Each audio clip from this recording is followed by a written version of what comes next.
What's going on, guys? I know it's been a while since my last DVD update review thing. Last time I think I promised Blu-ray updates or Blu-ray reviews from my Black Friday haul.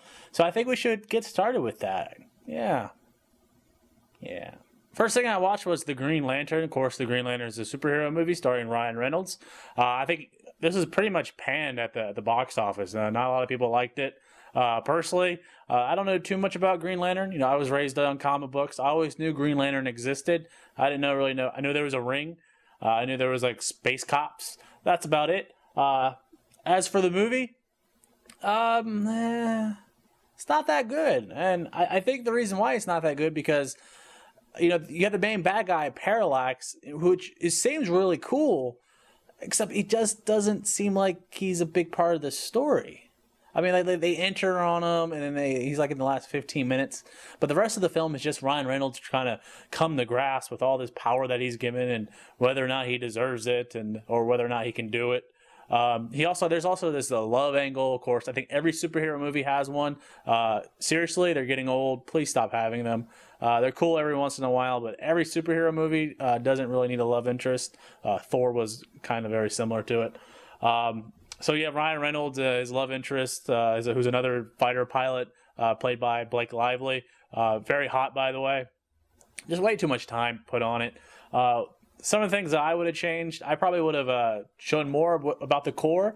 I think, the Green Lantern core is awesome. They should have shown more, but I'm pretty sure that would have been very expensive. But I'm hoping if there's ever a sequel, which probably will be, maybe they should do something off Earth. Maybe there's something that's threatening the entire universe or something. Green Lantern as a movie, I can't recommend it. There's far better superhero movies.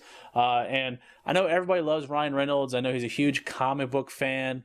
He's played Deadpool before. He's played Hal Jordan. Is it me, or does he just play like the same character? He's always that snarky, smartass kind of guy. He's very lovable and funny. Like his character in this movie, and he's also in Deadpool, the very beginning with him in the truck, very similar almost. Also, when he was in Blade Trinity as a Hannibal King, same acting, same style acting. I was hoping for maybe a little more from him, but hey, it's not the Ryan Reynolds we know and love. But Green Lantern, pass on it. It's not that good. The next thing I watched was Where the Wild Things Are. Where the Wild Things Are is I've said this before, but it's a children's movie, but it's not a children's movie. It's a movie about children, if that makes any sense. There's this kid, he gets mad at his mom, he runs away, he gets on a boat. Somehow, I don't know what happens, he comes onto an island, and he finds these giant CGI monsters. And of course, apparently, like all these monsters are supposed to resemble like a type of emotion and stuff. I'm not exactly sure, the history. There was a book. I remember the book. I thought it was good. I don't think I read that much into it as other people do, but that's okay. The movie, I thought it was okay. I thought it was pretty good. The CGI was actually really good. I thought the monsters looked good. I guess the surroundings and the giant castle or fort or whatever they were building looked pretty good as well. Where I don't think this movie does very good is I think it does have some pacing issues. After a while, I kind of got a little bored until like the next little plot advancement happened. The ending was kind of weird too because it just kind of like ends. It's just kind of like, oh, I'm going back now. Bye. And it just kind of goes off. You never hear from the monsters again. I don't know. So far I liked it. It was weird. It's definitely not a children's movie though, so I don't know why it's advertised as that. But yeah, Where the Wild Things Are, I'm gonna recommend. And I just now realized I'm reviewing 3 Zack Snyder movies in a row. Oh well, let's do it. The next film I watched was Sucker Punch. This is the extended edition Blu-ray, directed by Zack Snyder. Stars Emily Browning, and I think Emily Browning's really hot. The pigtails definitely do it for me. Sucker Punch is kind of I guess I call it porn for kids. It's essentially like an anime movie. You have a whole bunch of girls who are like being mistreated, and then apparently they use their dreams to escape to a different world. But in reality, they're in the same world. They're just doing something to try to escape this place. It's kind of weird. It's not complicated or anything, but I guess it just tries to be when it's not. The action scenes look pretty good. The CG looked pretty good in places. Definitely. I think some of the CG was hit or miss. The giant robot. I guess one girl dons on a giant mech suit, which I thought was pretty awesome. The Emily Browning plays the main character. She could kind of like remind me of the girl from what's it called, Blood, the Last Vampire. Kind of like that black schoolgirl outfit. She also had like swinging around a sword everywhere. So yeah, you definitely know what this movie was trying to cater to, and I think it does it pretty well. I know most people didn't like this movie. I did. I thought it was a lot of fun.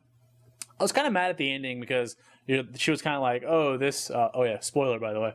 Emily Browning's character, I think her name was Baby Doll. She's like, oh yeah, this story is not really about me, and it's actually about you. And she's talking about another girl, and so they kind of just cuts off from there, and then the other girl escapes. You're just like, wait a minute, what? I invested all this time with Baby Doll, and you're just gonna be like, oh, okay, I'm just done with it.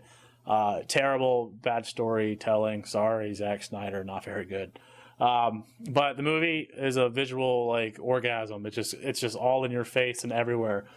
So I'm gonna recommend Sucker Punch. I think it's actually pretty good. Up next from Zack Snyder is his 300 film. Of course, this is adapted from the Frank Miller graphic novel. I think everybody knows about this movie. I know it had a big following when it was released. A lot of people loved it. And 300 is a great movie. It's a great action movie. A lot of CG. I think almost the entire movie was CG. You pretty much have the Spartans. Gerard Butler plays Leonidas, one of the 300 Spartans to stop Xerxes from coming into his land and raping and pillaging his place. A lot of great action scenes. There's a lot of just like kick-ass epic moments. There's a lot of like here's one big one was Leonidas kicking the messenger down the well. This is Sparta. I think it was internet meme for a while. 300 as a movie, not a big story, but you kind of don't really care about that. It's all about the bloodshed and the fighting. There's lots of like slow-mo and freeze time style, techniques used, and I think for a film like that, I think it works very well. I never really read the graphic novel, so I can't really comment about how it relates to it. I watched some of the behind-the-scenes stuff, and it does seem like some of the stuff from the graphic novel was carried over. Some things were like, shot by shot directly from the graphic novel, which is cool. 300 as a movie is awesome. I recommend it. It's good. And finally, from Zack Snyder, which I think is probably his best or most complete film, this is Watchmen. Of course, this is the director's cut. This is the standard Blu-ray. There's also like a special edition Blu-ray, but I think it's out of print now, and it goes for like $100 to $150. Apparently, has a slew of extras. I definitely want it. I don't know if I'm gonna pay that much for it, but I think I'm gonna try and get it. Watchmen as a film is awesome, based off a graphic novel by Alan Moore. Kind of depicts where superheroes are just kind of like normal costume guys. They kind of come up in like the 50s or the 60s, and not all of them are good. You have the comedian who's kind of good, but then he realizes that who are we? You see him like slaughtering like Vietnamese women and children. Very interesting social commentary. The acting was pretty good. The girl who plays the Silk Spectre, I can't remember her name, but to me, I just wasn't feeling her. Of course, the only actual superhero is Dr. Manhattan. He's this giant blue, weird-looking guy. Apparently, he was in a kind of some nuclear reaction experiment or something. He blew himself up and then randomly started appearing elsewhere in the world. This is funny because like he's like naked like throughout the most of the film, so you're just like, oh, it's Dr. Manhattan's wang just kind of flapping in the wind there. Watchmen, it's a superhero movie, but it's not your standard superhero movie, which I think is awesome.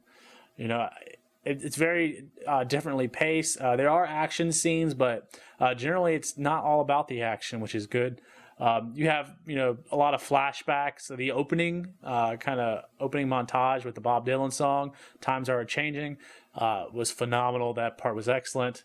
Watchmen, great film, recommended. Go watch it. And that'll do it for this week's movie reviews. Thanks for watching, commenting, subscribing, thumb up in my videos, and all that good stuff you guys do. And as always, I will talk to you next time. Bye!